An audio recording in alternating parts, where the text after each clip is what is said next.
বাংলার মানবে পালাকার বাবু মহাদেব হালদার বিরোচিত এবার বাংলার যাত্রা জগতের তরুণ নাট্য পরিচালক সুপারস্টার নায়ক গায়ক বাবু রবীন কুমার আন্ধার জগতের রাজা দর্শক নায়ক বাবু কুমার তুষার কান্তি মন্ডল পরিচালিত এবং বাংলাদেশে বর্তমান প্রজন্মের অদ্বিতীয় যাত্রা জগতের মহানায়ক বাবু অনুপ কুমার যাত্রা লক্ষ্মী সত্রা মল্লিক সহ মা অভয়া নাট্য সংস্থার সুদত্ত কলা ঘোষের বৃন্দ অভিনীত এই মুখের যাত্রাপালা বহু প্রেরণা সংসার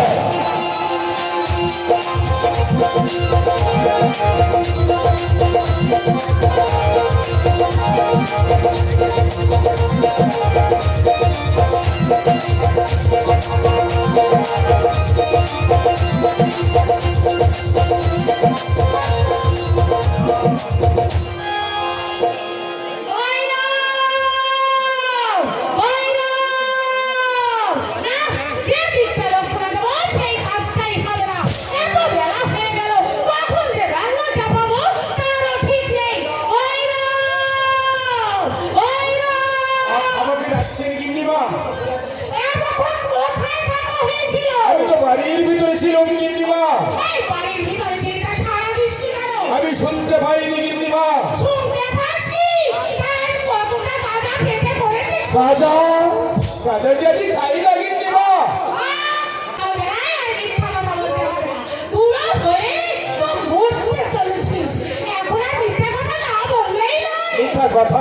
মিথ্যা কথা যে আমি বলি না গিন্নিমা।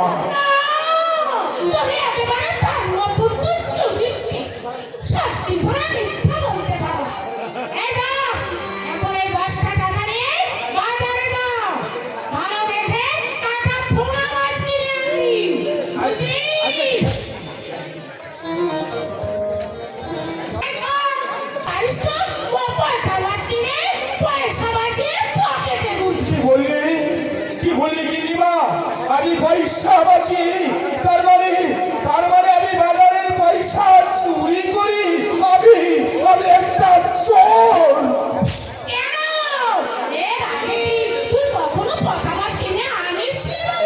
এনেছিলাম গিন্নিমা, তবে সেটা পচা মাছ আমি বুঝতে পারিনি। কিন্তু তাই বলে আমি বাজারের পয়সা চুরি করিনি গিন্নিমা।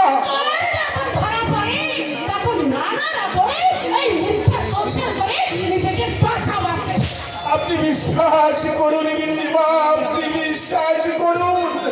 এই আমি আমার বুকে হাত রেখে বলছি, আমি এক বিন্দু মিথ্যা কথা বলছি না। যদি আমি মিথ্যা কথা বলি, যদি আমি সত্যি কোনোদিন বাজারের পয়সা চুরি করে থাকি, তাহলে রাত্রের মধ্যে আমার এই মুখ দিয়ে যেন রক্ত ওঠে।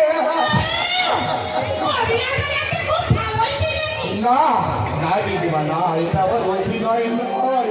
আপনি আমাকে যত খুশি কটু কথা বলুন, ইচ্ছে হয় গিন্নিমা, ইচ্ছে হয় আপনার ওই হাত দুটো দিয়ে আমার এই দুটো গালে আপনি মারুন।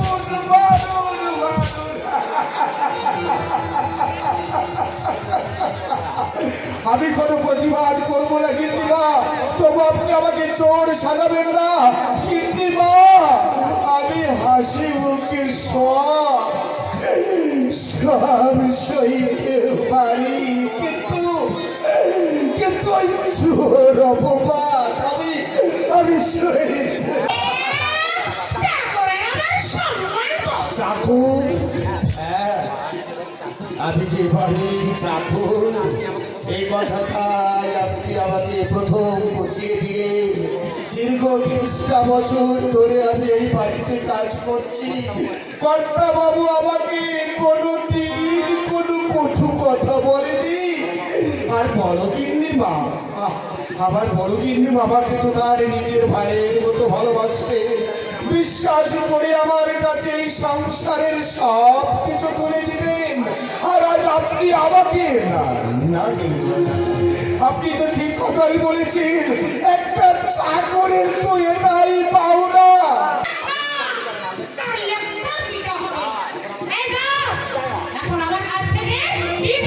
বিদায় বিদায় তবে অনেক দিন আগে নিতাম গিন্নিমা, অনেক দিন আগে নিতাম, কিন্তু আমি পারিনি গিন্নিমা।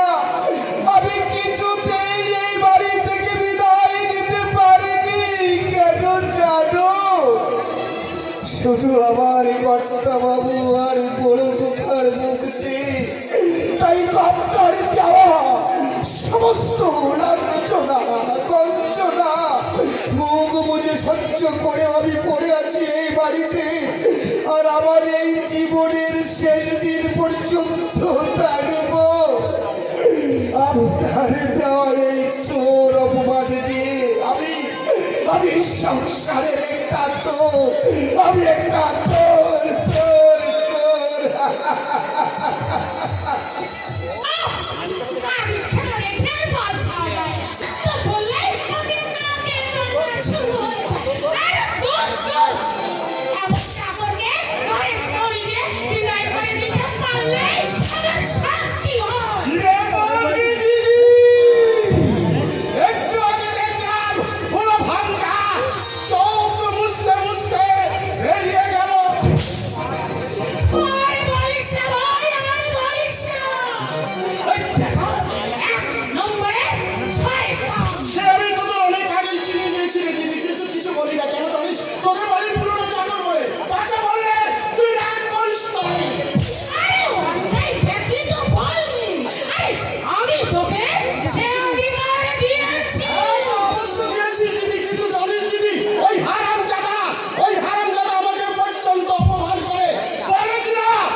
খবরদারি করতে শোনা।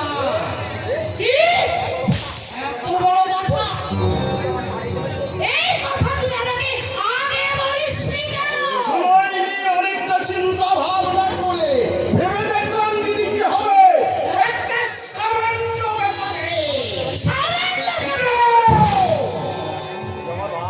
একটা সামান্য ব্যাপারে ঝগড়া বাঁধিয়ে লাভ নেই।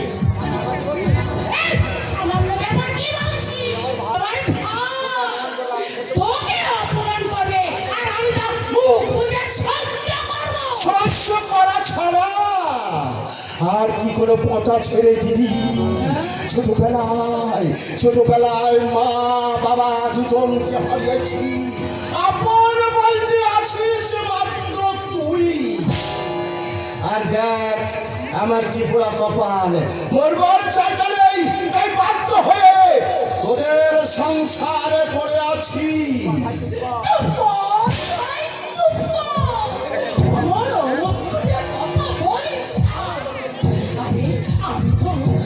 আমি তো তোকে নিজের ছোট ভাইয়ের তুই না বললেই কি হবে?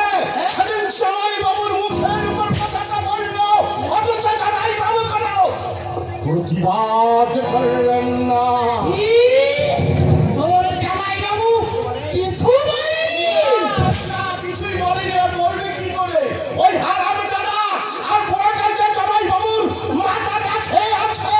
জামাই বাবু এখনো কথায় ওঠে আর বসে। দিদি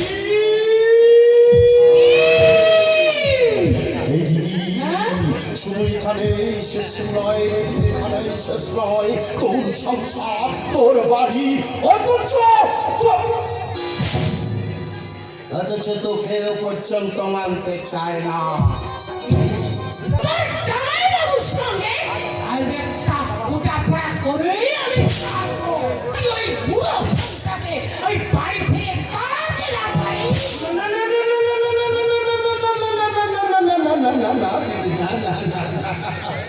উত্তেজিত হয় না, তাছাড়া আমি আত্মীয়।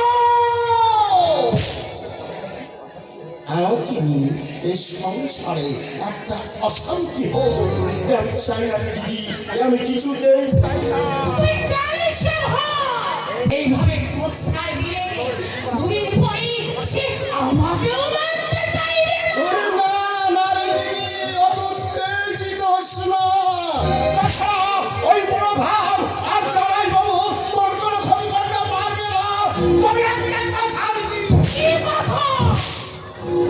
অন্তর প্রধান অন্তরয় তোর ওই সতীনের ছেলে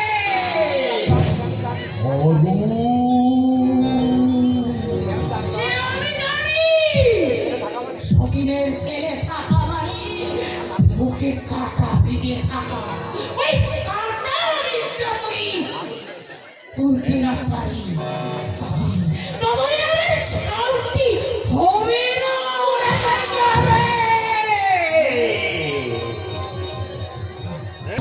ওই কাঁটাটা সমূহে তুলে ফেলতে হবে।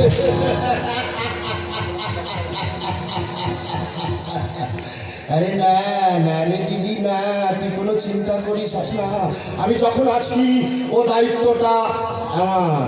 হ্যাঁ, যে কথা আমি তোকে বলতে এসেছিলাম, কি কথা? বলছিলাম আমার না 500 টাকা ভীষণ দরকার। আরে টাকা দিয়ে এখন কি করবি? না দিদি না, দিদি না না না না, ও কথা তোকে বলা যাবে না। আচ্ছা এই নে চাবি নিয়ে যা, তোর যত টাকা লাগে এই আলমারি থেকে বার কর।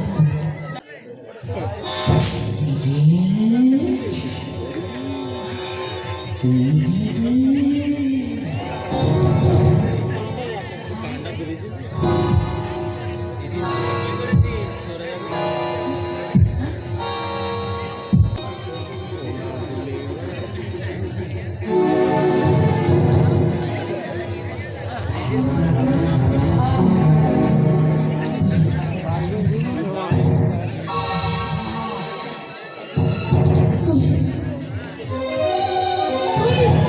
ভালো থাকিস।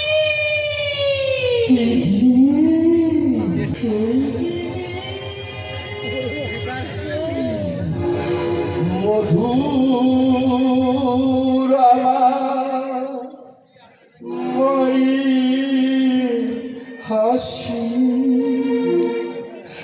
চাঁদের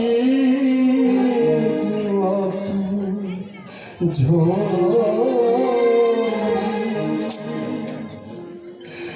বাকি মনে পড়ে আমার নাকি মনে পড়ে।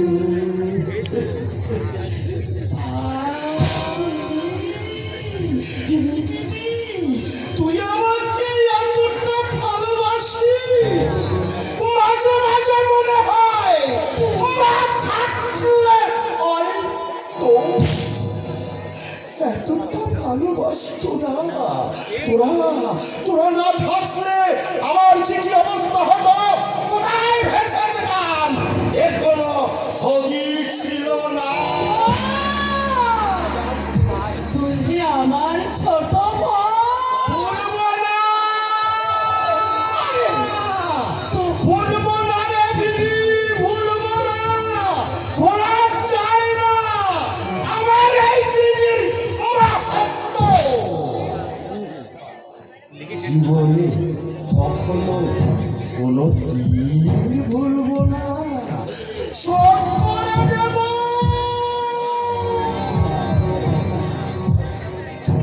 আমার এই দিদির ঋণ আমি কড়াই গন্ডায় পরিশোধ করে দেব। তোকে কে কি বলেছে এ কথায় তুই যেন কিছু মনে করিস না। ওরে!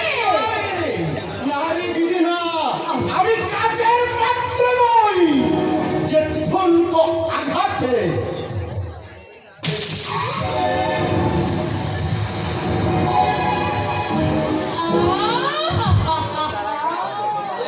বেচারা এখানে আছে, কেউ তাকে সহ্য করতে পারছে না। আরে, আমি যতদিন থাকবো ওকে কেউ এই বাড়ি থেকে তাড়াতে পারবে না। তুমি ঠিক বলেছো, কেউ ওকে তাড়াতে পারবে না। ভৈরব আজ 30টা বছর নিষ্ঠার সঙ্গে এই বাড়িতে কাজ করতে, কত ঝড় ঝাপটা হয়ে গেছে সংসারের উপরে। আমি মুষ্টে পড়েছি, কিন্তু ও এতটুকু মুষ্টে পড়েনি। আমাকে দুঃখে সান্ত্বনা দিয়েছে, বিপদের সাহস জুগিয়েছে। এই কি, সারা জীবন কি ওকে মাথায় তুলে নাচতে হবে? মাথায় তুলে রাখবার মতো কাজ যদি কেউ করে, তাকে তো মাথায় তুলে রাখতে হয় সুজাতা।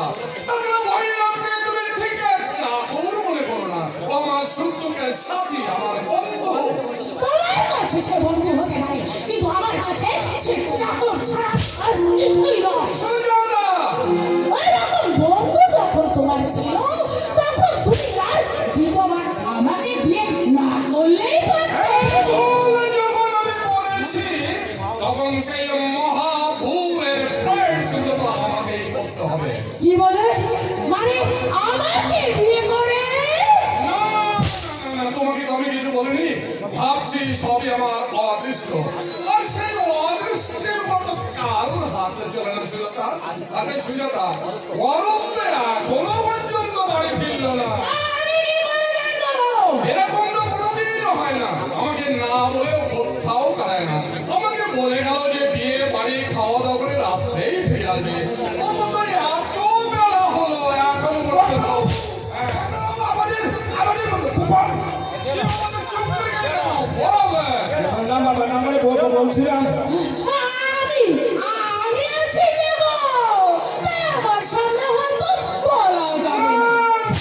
চুপ করে থাকি তো ভৈরব, বল কি হয়েছে? কাল রাত্রি থেকে অরূপের জন্য মনটাকে তো আমার ওই ছটফট করছে। না না মানে বলছিলাম কি, আমাদের বড় খোকা বিয়ে করে বৌদি মনিকে সঙ্গে করে নিয়ে আসছে। বলিস কি অরূপ বিয়ে করেছে? না না না, তা কি করে সম্ভব? আমি জানলাম না। ওই হয়তো আর একটু বেশি গাঁজাটা দিয়েছে তো, তাই অত ভুল বকছে। না না কথা বাবু না, আমি যে আমার নিজের চোখে থেকে আসছি, আমার বড় খোকা বিয়ে করে বৌদি মনিকে সঙ্গে করে নিয়ে আসছে, তাই তো সেই শুভ সংবাদটা আমি শুনতে পাচ্ছি। আর আমি যে তোকে বাজারে পাঠালাম টাকা দিয়ে, এই, সে মাছ কখন আসবে? এই তো কি মানে আমি এক্ষুনি যাবো আপনার এক্ষুনি যাবো। আমার মতামত না নিয়ে অরূপ বিয়ে করেছে, এই যে আমি কিছুতে বিশ্বাস করতে পারছি না। তাছাড়া অরূপ তো সে ধরনের ছেলে নয়। তবে ভৈরব যে বললে, তাহলে অরূপকে সত্যি বিয়ে করেছে। হ্যাঁ বাবা, একটা অসহায় মেয়ের জীবন বাঁচাতে তোমাকে না জানিয়ে আমি বিয়ে করতে বাধ্য হয়েছি। মা, মা গো, তুই আমাদের ক্ষমা করে আশীর্বাদ করো মা।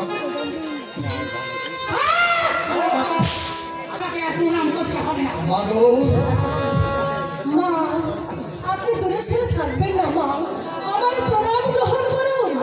আর এই হতভাগিনীকে এই বাড়িতে একটু থাকার মতো আশ্রয় দিন মা। মা, আমার প্রণাম গ্রহণ করুন। ও টাকাকে জানালে শোনা নেই, আর সকালবেলায় আমার পায়ে হাত দিয়ে ছুঁয়ে তুমি আমাদের ভুল বুঝো না মা। তুমি সাক্ষী রেখে সর্বানিকে বিয়ে করে এই বাড়িতে পুত্র বধূ করে এনেছি বাবা। তোমাকে না জানিয়ে বিয়ে করে সত্যি আমি অপরাধ করেছি বাবা। তুমি তুমি আমাদের আশীর্বাদ করো বাবা।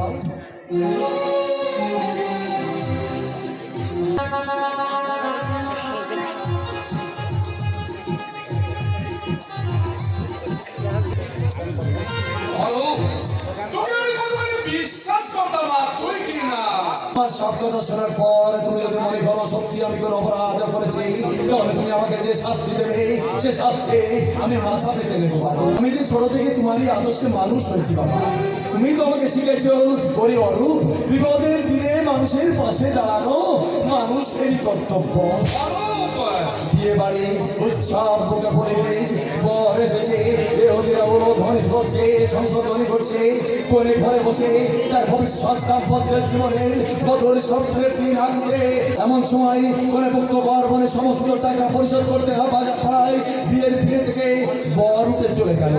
যেখানে সৃষ্টি হয়েছিল বিষাদের সৃষ্টি, সেখানে নেমে এলো অমাবস্যার কালো কালো অন্ধকার। অরূপ, একদিকে মা বাবা মেয়ের পরিণত কথা চিন্তা করে ঘরে বসে মুখ লুকিয়ে ডুবতে যাচ্ছে। আমার দিকে মেয়ের দাদা তার বোনকে ভগ্নাবস্থার হাত থেকে বাঁচাবার জন্য আমার হাতে ধরে পায়ে ধরে মিনতি করছে। বাবা তার পারিনি, এতগুলো মানুষের অনুরোধ উপেক্ষা করে ওই অসহায় মেয়েকে ফেলে রেখে আমি বাড়ি আসতে পারিনি। বাবা কথা কিছু বিশ্বাস না, আগে থেকে ওদের ভালোবাসা ছিল। না মা না, তুমি বিশ্বাস করো আমি এত রকম মিথ্যা বলছি না। আমি অগ্নিনারা সাক্ষী রেখে আমি সর্বাধিকে বিয়ে করে ও স্মৃতিতে সিঁদুর পরিয়ে আমি একে এই বাড়িতে পুত্রবধূ করে এনেছি। বাবা তোমাকে না জানিয়ে বিয়ে করে আমি সত্যি অপরাধ করেছি। বাবা তুমি তুমি আমাকে শাস্তি দাও। বাবা তুমি যে শাস্তি আমাকে দেবে আমি সে শাস্তি মাথা পেতে নেবো। বাবা শাস্তি? হ্যাঁ, তোকে আমি শাস্তি দেবো। যে অন্যায় তুই করেছিস তার শাস্তি তোকে পেতেই হবে। বাবা। তোকে আমি এমন কঠিন শাস্তি দেবো বাবা। যা দেখে ভবিষ্যতে আর কোনো ছেলে এমন অন্যায় করতে সাহস পাবে না। বাবা। তোর শাস্তি তোর উঠে বাড়ি থেকে বেরিয়ে যাও। আমি কোথাও যেতে দেবো না। আমার এই স্নেহের খাঁচায় ওদের আমি বন্দি করে রাখলাম। আর তুই যা করেছিস বরকে আমার বুক ভরে উঠেছে। এই বিভৎস কুৎসিত অঙ্কুদান্ত কষ্ট থেকে তুই যে আমাকে বাঁচাতে পেরেছিস, এতে শুধু তুই আমার গর্ব নয়, সমগ্র বাংলার গর্ব। বাবা। তোকে দেখে না আগামী দিনে যুব সমাজ অনুপ্রেরণা পাবে। বাবা। ছিন্ন ভিন্ন করবে রাক্ষস বলবৎ। বাবা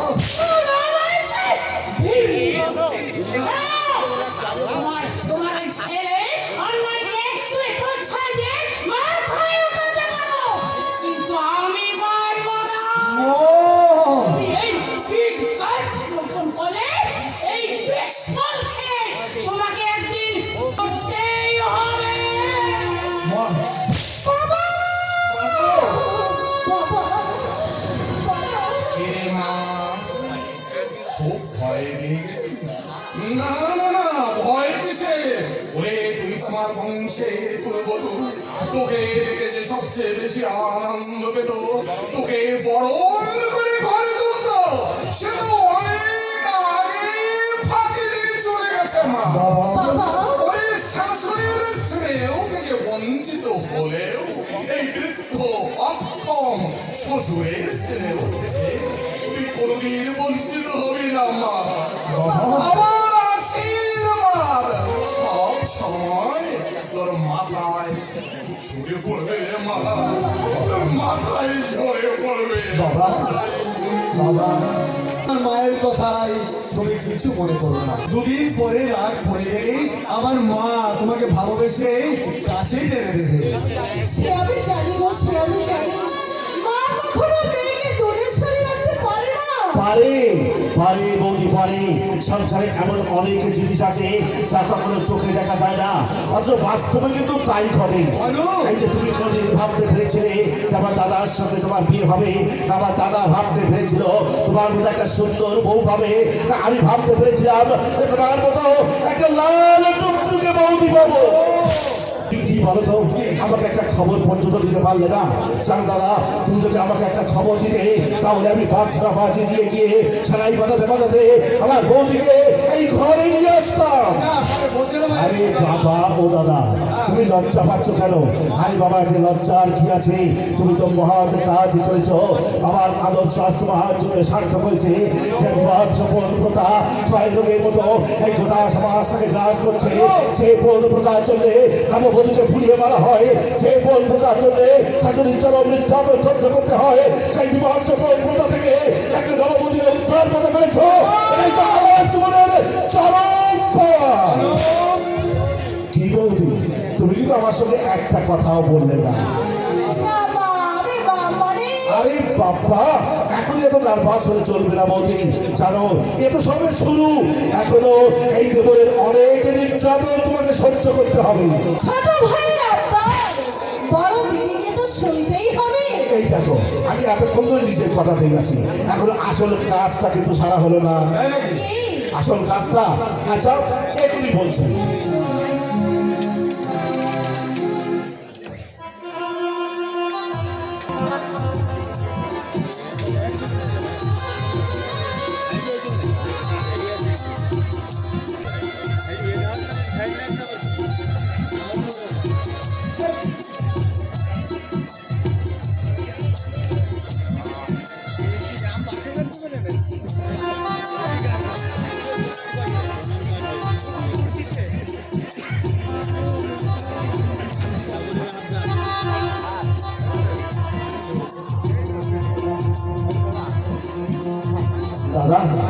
তুমি এমন করছো কেন? আরে লজ্জার কি আছে? প্রথম প্রথম এরকম একটু হয়। আরে চুপ করে দাঁড়িয়ে কোনো কথা নয়।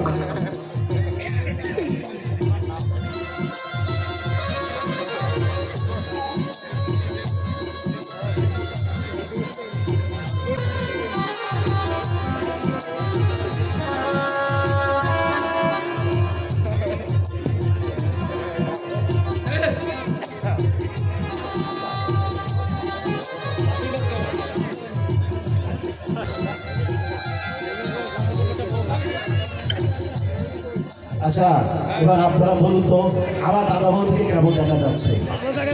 কেমন লাগিয়েছে? আর দেখে কি মনে হচ্ছে জানো? রামের পাশে সীতা যেমন, শ্যামের পাশে রাম। রামের পাশে সীতা যেমন, শ্যামের পাশে রাই। বলি এই দাস হলো দাস দেবন লক্ষণ থাকতে তোমার কোনো চিন্তা নেই বৌদি। না ঠাকুরপো না, আমি চিন্তা করিনি। আমের মতো স্বামী যার, লক্ষণের মতো দেবর যার, তার আবার চিন্তা কিসের? কিন্তু বৌদি এখনই এখন বললে চলবে না। তবে একটা কথা শোনো বৌদি, সব দায়িত্ব দাদা আর আমার কাছে চাপিয়ে দিলে কিন্তু চলবে না বৌদি। এই সংসারের হাল তোমাকে শক্ত হাতেই ধরতে হবে। এত বড় সংসারের ভার আমি কি বহন করতে পারবো না? পারতেই হবে বৌদি, পারতেই হবে। এই সংসারের হাল তোমাকে শক্ত হাতে ধরতে হবে। তা না হলে দেখবে এক বিজয়ী কাল লাগি সাপ, সে সব সময় সবল মাঝে উত্তত আছে। এমন সময় সে এমন সবল দেবে তা তুমি কোনোদিন সহ্য করতে পারবে না। তাই আমি তোমাকে বলছি বৌদি, এই সংসারের হাত তুমি শক্ত হাতে ধরো। তাইলে এক বিজয়ী কাল লাগি সাপ তার বেশ চক্র উঠলে দিকে ফানাগুলো যত দিকে ঘুরছে, সুযোগ পেলে সে সবল মাঝে বৌদি। অতএব সাবধান বৌদি, খুব সাবধান না হও তাহলে একটা কথা বলে দিত বৌদি, সেই বিষয় ধরে কাল রাখি সাপ সকলে সকলে আমাদের শরীরটাকে ঢিল করে দেবে। দাদা আমি তুমি কে কোথায় শিখতে বলবো তার কোনো ঠিক নেই। অতএব খুব সাবধান বৌদি, এখনো এই সংসারের হার তুমি শক্ত হাত ধরো, নইলে এই সংসার শীঘ্র